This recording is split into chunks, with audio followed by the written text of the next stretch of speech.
One question that I get all the time is, how do I use smart contact if I do not have kids? Be sure to stick around until halfway through where I reveal the secret of what to do when kids are not involved. But first, here is why what I'm going to explain works. When you're in the situation where you and your spouse aren't talking, the thought of going days or weeks without talking to your spouse is more than painful. It's terrifying, especially if you feel like you have nothing that's going to hold your relationship together, like kids. I'm Kimberly Holmes, the CEO of Marriage Helper, and I'm also the co-creator of Smart Contact.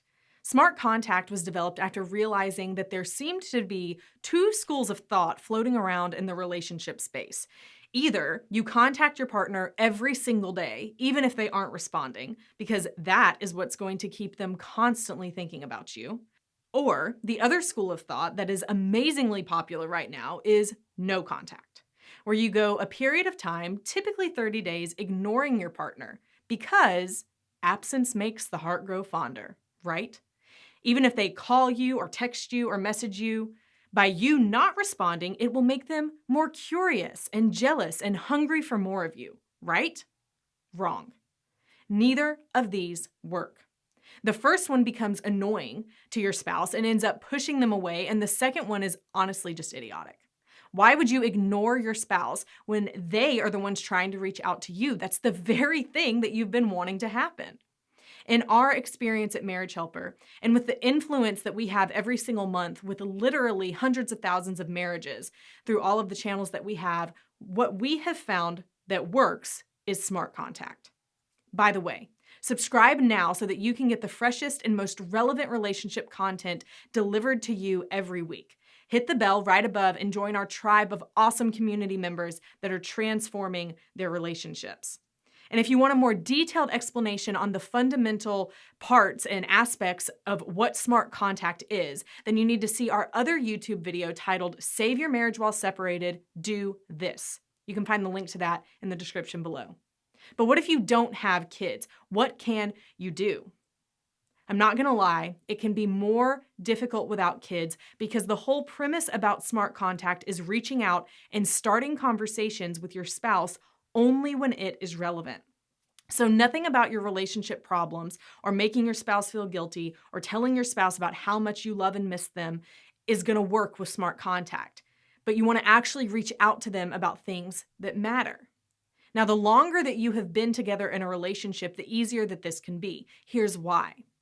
The longer that people are together and the more that they have intertwined their lives, like sharing bank accounts, mortgages, car loans, businesses, investments, the list goes on, then the more reasons you actually have to reach out and start discussions with your spouse about items that are not related to your marriage without having to try and make something up.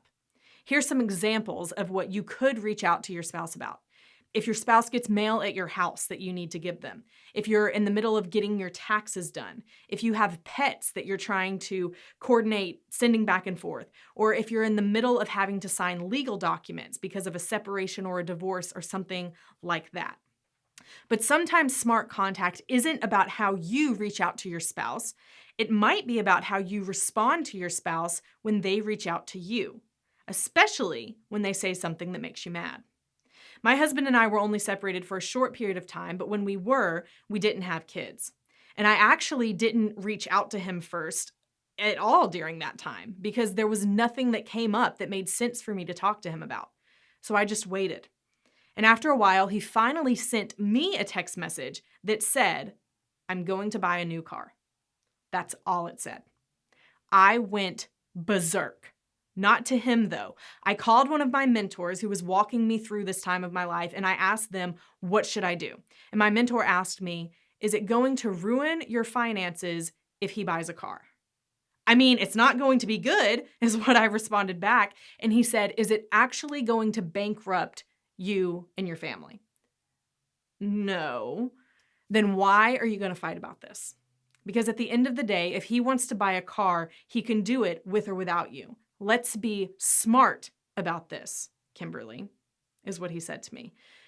So instead of sending a nasty text message back, going off on him about how stupid that would be, about how angry I was, instead of doing all of those things, all I did was send him a short text message back that said, okay.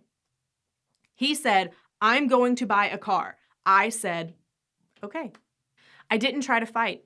I didn't do all of the things that he was probably expecting me to do.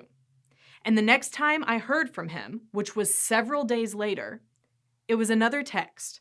And it said that he was sorry for some of the things that he had done in the past, and he just didn't know what he was supposed to think or do or feel right now. And instead of responding to that text message, I called him and I just listened to what he had to say. It might not work like that for you, but that is how smart contact works.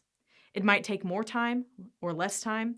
It might be more of a roller coaster than anything else. And please, for the love of all things good, do not go out and buy a car in attempts to use smart contact, because that would be stupid. Don't do it. And it might be a roller coaster that has some surprise twists and turns in it, this whole process of smart contact. When I was 9 years old, my family went to Disney, and I loved roller coasters, but at that time, I was terrified of doing anything that went upside down. My family, my dad and I, we were in line to do the rock and roller coaster at Disney, which was an inside roller coaster that was completely in the dark. So I'm with my dad, we get in the roller coaster and it starts to go, and halfway through, it goes upside down. And I had no idea that it was coming because I couldn't see anything. But even though it started as I was in that line on that roller coaster, it started as one of my biggest fears. After it was over, I loved it. And that's how smart contact is going to be with you. You're entering into this pitch black roller coaster ride and you have no clue what to expect or what's going to happen next. And it's going to be scary. And you might have to endure things that you never wanted to, but in the end, it's going to make you stronger. You just have to be consistent. So here's what you have to remember. This is not going to change overnight. Smart contact is a way of communication that you implement. It is not something that you try for a week and see how it works. Nothing is going to change in a week. Nothing might even change in a month or several months. You have to be consistent with this. That is when the magic happens. Not just in your marriage, but also in you. This is more of an art than a science, and that's why we created the Smart Contact Toolkit. We go deeper into all the aspects of smart contact, how to do it, when to do it, and what to do when it doesn't seem to be working. You can find more information about that below. And again, be sure to subscribe to this channel. For any other way that we can help you with your relationship, or if you want more information about our workshops, our online courses, or the coaching that we offer, then you can visit us at marriagehelper.com, or you can call our office at 866-903-0990. And I'd love for you to comment below and share what are some ways that you have implemented smart contact without having kids. Has it worked? Has it not worked? Where do you feel stuck? We love hearing back from you, and we'd love to help you every way that we can.